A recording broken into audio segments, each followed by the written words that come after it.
Okay, hey again. Okay, today when we're gonna look at some stand-up stuff, especially the clinch. So I'm a big believer in the clinch. I'm not a believer in standing there and banging. And you know what I'm talking about banging. I'm talking about once you get you sit there and you look for the knockout all the kind of time, stuff like that. Especially if we're talking about self-defense.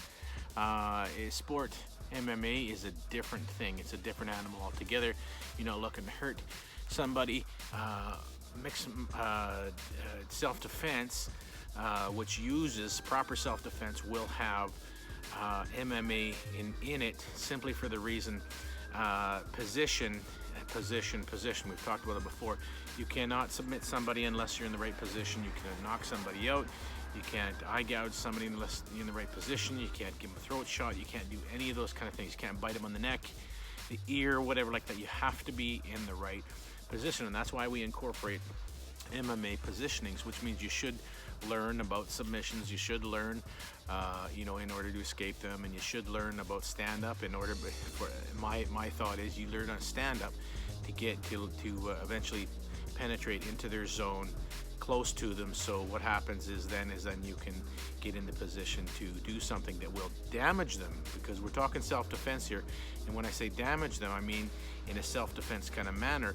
A lot of guys, especially when I was younger and I used to work in the nightclub scenes, you would go into a mining town or something like that, and I worked in there, and the guys would be high on blow or crack or something like that, or PCP, some guys, angel dust and all that, and you punch him once.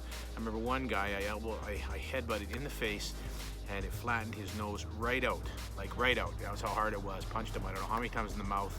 Had knuckle imprints on my knuckles from his teeth, all that kind of stuff. They came to the ambulance after, but he kept going because he didn't feel any pain. And so that's why we look at injuring the person when it comes to life and death. And so I want that to be, I want you to understand that we're talking about life and death situations here, protecting your family and all that. And that's why we do some things that traditional systems don't.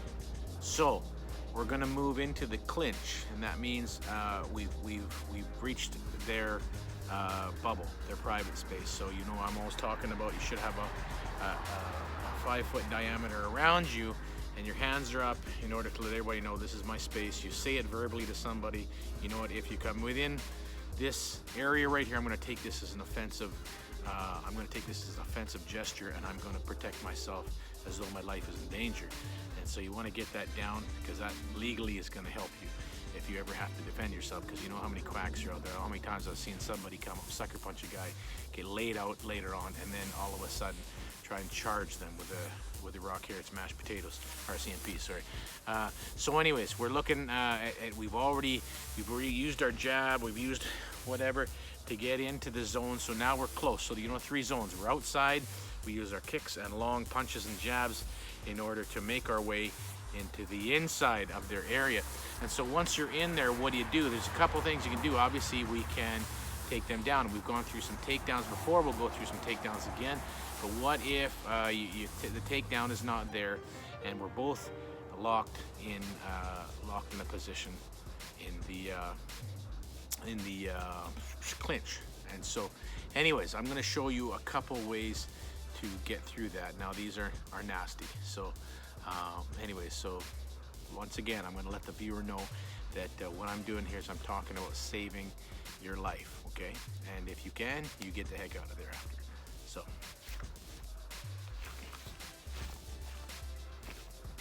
Come on.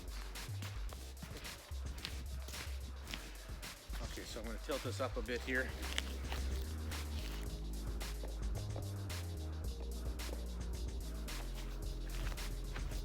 Okay, so like I said, we're outside. I've used my kicks at the knees. Okay, once again, you kick somebody in the knees, 99 out of 100 times it's not going to do any damage. It's just to basically stop their momentum. Okay, bang, bang, maybe distract them. Okay, distract them, bang. I'm using my jab, boom, boom. Once they cover up for the jab or get hit by the jab, then they're focused on here. So that for a second gives you a time to either come in and shoot in for a single leg, okay? Or sometimes you can't avoid it, you find yourself in clinch. And so I'm going to try to get a different angle here. So anyways, 9 out of 10 times you'll find this, because we're all wearing clothes. If you're in a place where you gotta wear long sleeves or a suit jacket or a jacket or whatever like that, 99 out of 100 times you're gonna end up grabbing each other's arms, okay? So he's gonna try to grab you, okay? We've gone over the hockey fights before. He's gonna try to grab you, okay? And no matter which way you find yourself in, most times you'll find yourself like this.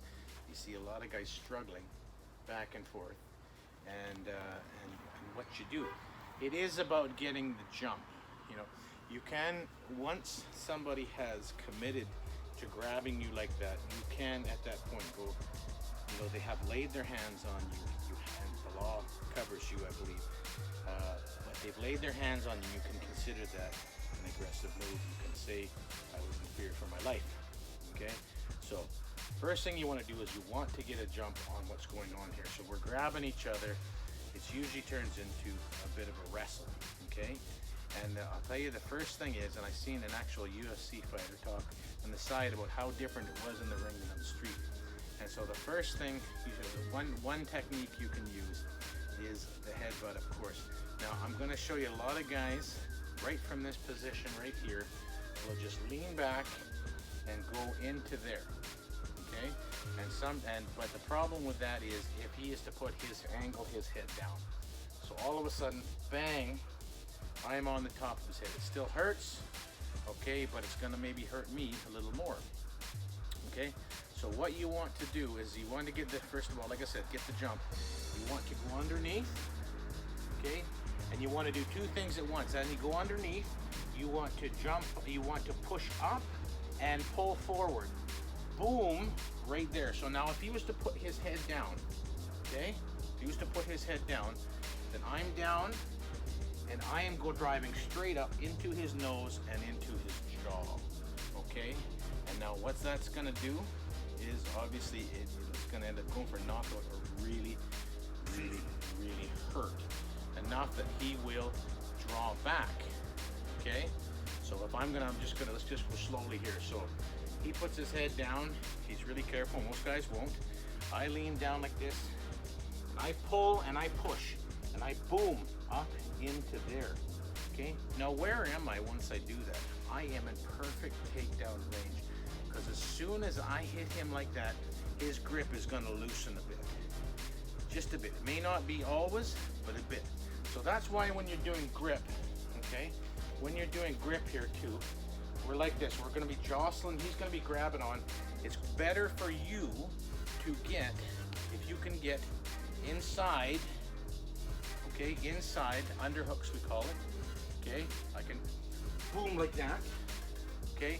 Or if we're clamping onto each other's arms, he's grabbing onto mine. If I can get the position where he's grabbing onto my arms like this, I can get inside to where his biceps are, reach around behind, grab his triceps, okay? Grab his triceps, okay? And that's where you're going to get your power, right there. And you're going to reach down, and you're going to drive in and pull at the same time, okay? Now, what position do we find ourselves in? Oh my gosh, once I do that, where am I?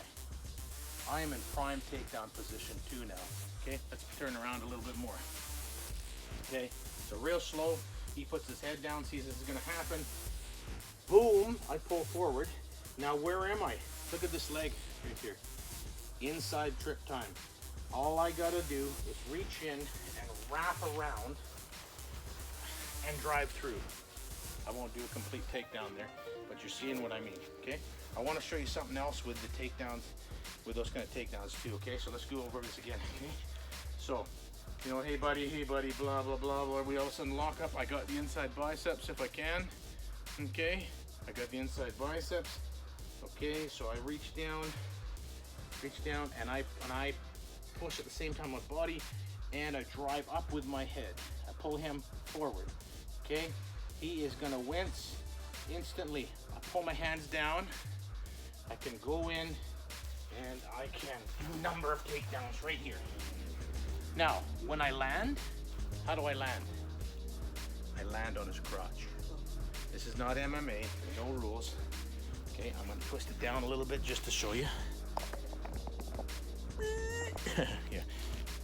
Okay, when I land, when I take that trip, Okay, I am not looking to go strictly to side control. I want to go to side control, but this knee is going to land like this.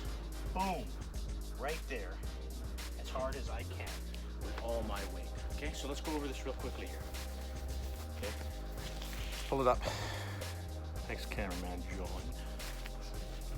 Okay, so I've come in, we're arguing this and that. Okay, I want to get the jump on it because now he's got hands on me. This changes everything. Okay, squat, drive forward, pull down, boom, like that. Okay, foot goes for the inside trip. I hook in. That was pretty easy takedown, man. Come on, boy. Sorry. Come on, boy. Okay, so inside hook, takedown, and I land straight on to the jubblies area, the jubblies. This is why I always tell guys to wear their cups when you're in practice. Anyways,